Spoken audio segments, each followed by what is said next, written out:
ದೀಪಾವಳಿಯ ಮೊದಲನೇ ದಿನ ನಾವು ಧನ್ತೆರಸನ್ನು ಆಚರಿಸ್ತೇವೆ. ಇಲ್ಲಿ ಧನ್ ಅಂತ ಹೇಳಿದರೆ ಸಂಪತ್ತು, ತೇರಸ್ ಅಂತ ಹೇಳಿದರೆ 13ನೇ ದಿನ. ಇದನ್ನು ಧನ ತ್ರಯೋದಶಿ ಅಂತೇಳಿ ಹೇಳ್ತಾರೆ. ಈ ದಿನ ಲಕ್ಷ್ಮೀ ದೇವಿಯ ಆರಾಧನೆಯನ್ನು ಮಾಡಿ ಚಿನ್ನ ಬೆಳ್ಳಿಯನ್ನು ಖರೀದಿಸಿದರೆ ಮನೆ ಸಮೃದ್ಧಿಯಿಂದ ಕೂಡಿರ್ತದೆ ಅಂತ ಹೇಳ್ತಾರೆ.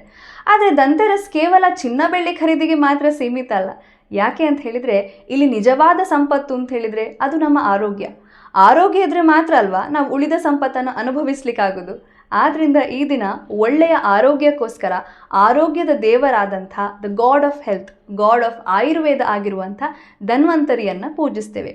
ಸಮುದ್ರ ಮಂಥನ ಆಗಬೇಕಾದ್ರೆ ಧನ್ವಂತರಿ ದೇವರು ಅಮೃತ ಕಲಶದೊಂದಿಗೆ ಈ ದಿನ ಹೊರಬಂದರು ಅಂತೇಳಿ ಹೇಳ್ತಾರೆ. ಆದ್ದರಿಂದ ಈ ದಿನವನ್ನು ಧನ್ವಂತರಿ ತ್ರಯೋದಶಿ ಅಂತ ಹೇಳಿ ಕೂಡ ಕರೀತಾರೆ. ಇನ್ನು ಇದಕ್ಕೆ ವೈಜ್ಞಾನಿಕ ವಿಶ್ಲೇಷಣೆಯನ್ನು ನಾವು ನೋಡಿದರೆ ಬೆಳ್ಳಿ ಪಾತ್ರೆಗೆ ಆ್ಯಂಟಿ ಬ್ಯಾಕ್ಟೀರಿಯಲ್ ಪ್ರಾಪರ್ಟೀಸ್ ಇದೆ, ಕೂಲಿಂಗ್ ಎಫೆಕ್ಟ್ ಇದೆ. ಇವತ್ತಿಗೂ ಸಣ್ಣ ಮಕ್ಕಳಿಗೆ ಬೆಳ್ಳಿ ಪಾತ್ರೆಯಲ್ಲಿ ಆಹಾರವನ್ನು ನೀಡ್ತಾರೆ. ಅದೇ ರೀತಿ ಕಾಪರ್ ವೆಸಲ್, ತಾಮ್ರದ ಪಾತ್ರೆಯಲ್ಲಿ ನೀರು ಕುಡಿಯೋದ್ರಿಂದ ಡೈಜೆಷನ್ ಇಂಪ್ರೂವ್ ಆಗ್ತದೆ, ಇಮ್ಯುನಿಟಿ ಬೂಸ್ಟ್ ಆಗ್ತದೆ, ಸ್ಕಿನ್ನಿಗೆ ತುಂಬ ಒಳ್ಳೆಯದು ಅಂತ ಹೇಳ್ತಾರೆ. ಇದು ಆರೋಗ್ಯದ ದೃಷ್ಟಿ. ಆದರೆ ಇನ್ನು ಆರ್ಥಿಕತೆ ದೃಷ್ಟಿಯಲ್ಲಿ ನಾವು ನೋಡೋದಾದರೆ ಭವಿಷ್ಯದ ಆರ್ಥಿಕ ಸುರಕ್ಷತೆಗೋಸ್ಕರ ಚಿನ್ನ ಬೆಳ್ಳಿ ಮೇಲೆ ಇನ್ವೆಸ್ಟ್ ಮಾಡ್ತಿದ್ರು. ಹೇಗೆ ನಾವು ಇವತ್ತು ಮಾಡ್ತೀವೋ ಅದೇ ರೀತಿ ಅವತ್ತು ಕೂಡ. ಅದಕ್ಕೆ ಹೇಳ್ತಿದ್ರು ಚಿನ್ನ ಬೆಳ್ಳಿ ಖರೀದಿ ಮಾಡಿದರೆ ಮನೆ ಸಮೃದ್ಧಿಯಿಂದ ಕೂಡಿರ್ತದೆ ಅಂತ ಹೇಳಿ.